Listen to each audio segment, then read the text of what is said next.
Sorry रानी, लेकिन tiger अभी साथ में ही है और उन्होंने ये सारी बात सुन ली है। मोंटी की आखिरी लाइन सुनते ही अभिनव और भी जोर से हंस पड़ा।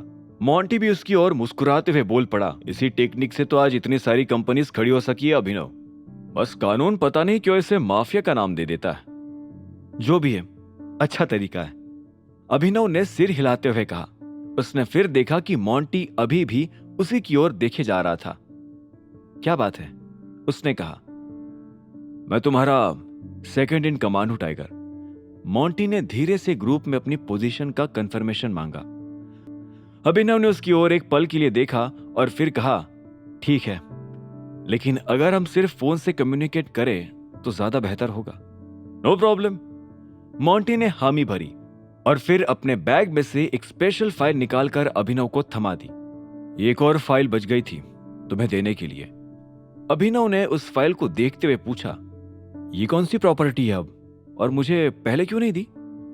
मोंटी ने कुछ जवाब नहीं दिया और वो अभिनव के फाइल खोलने का इंतजार करने लगा। अभिनव ने भी फाइल खोली और दूसरे पन्ने पर उसे एक ब्लैक कार्ड दिखाई दिया।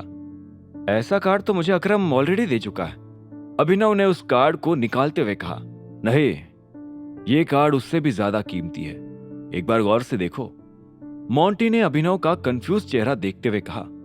अभिनव ने जब गौर से देखा तभी उसे एहसास हुआ कि यह कार्ड अकरम के दिए हुए कार्ड से भी कीमती था। जहां अकरम के कार्ड पर सोने की धारियां चल रही थी, वहीं इस कार्ड पर बहुत ही छोटे छोटे डायमंड्स एक लाइन में जमे हुए थे।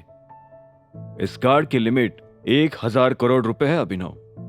मोंटी ने एक गहरी सांस ली। तुम्हारे पापा ने यह कार्ड तुम्हारे लिए पहले से बनवा रखा था, मोंटी ने आगे कहा। 1000 करोड़ रुपए सुनते ही अभिनव के कान सुन पड़ गए। हालांकि फिर उसके मन में यह भी सवाल आया कि उसकी टोटल नेटवर्थ क्या थी। एक बात बताओ मोंटी, मेरी नेटवर्थ क्या है? वेल, नेटवर्थ काफी हद तक तुम्हारी कंपनीज की परफॉर्मेंस पर डिपेंड करती है। अगर बहुत ही रफ एस्टिमेट लगाए तो सारे एसेट्स, स्टेक्स मिलाकर तुम्हारी नेटवर्थ 80-90 हजार करोड़ होनी चाहिए। मोंटी ने मोटा मोटा अंदाजा लगाया, जिसे सुनते ही अभिनव की आंखों में चमक आ गई। इसका मतलब मैं बिलियनियर तो हूं? हाँ, ऑफ कोर्स। 80-90 हजार करोड़ रुपए, यही कुछ 10-11 बिलियन डॉलर्स होंगे, मोंटी ने सिर हिलाते हुए कहा। अभिनव मोंटी से नजर हटाकर फिर से नीचे फाइल की ओर देखने लगा। उसके चेहरे पर भले ही कुछ खास इमोशंस नहीं थे, लेकिन अंदर ही अंदर उसकी धड़कनें ऊपर नीचे हो रही थी। फाइल में उसने कुछ पन्ने और पलटाए तो उसे कुछ और कार्ड्स नजर आए। अब ये कार्ड्स किस लिए है? मोंटी ने उन कार्ड्स की ओर एक नजर डाली और कहा, ये कार्ड्स तुम्हारी उन कंपनीज के लिए है जिसमें तुम शेयर होल्डर हो। वैसे मुझे पता नहीं कि इन कार्ड्स का एग्जैक्टली इस्तेमाल क्या होता है, लेकिन इतना पता है कि इन कार्ड्स की मदद से कंपनी के स्टॉक को लिक्विड करके कैश निकालना आसान है। अच्छा? अभिनव ने मोंटी की इंफॉर्मेशन पर सिर हिलाते हुए कहा। गाड़ी में बैठे हुए उन्हें काफी वक्त हो चुका था और दिल्ली का ट्रैफिक पार करके वो फाइनली गुड़गांव पहुंच चुके थे। मोंटी ने अभिनव के कहने पर उसे उसकी कंपनी इमेजिंग सिक्योरिटीज पर छोड़ दिया था। हालांकि फिलहाल कंपनी के अंदर जाने से अभिनव हिचकिचा रहा था। उसे पता था कि इतनी सारी प्रॉपर्टीज उसके नाम हो जाने के बाद उसकी जिंदगी नॉर्मल नहीं होने वाली थी।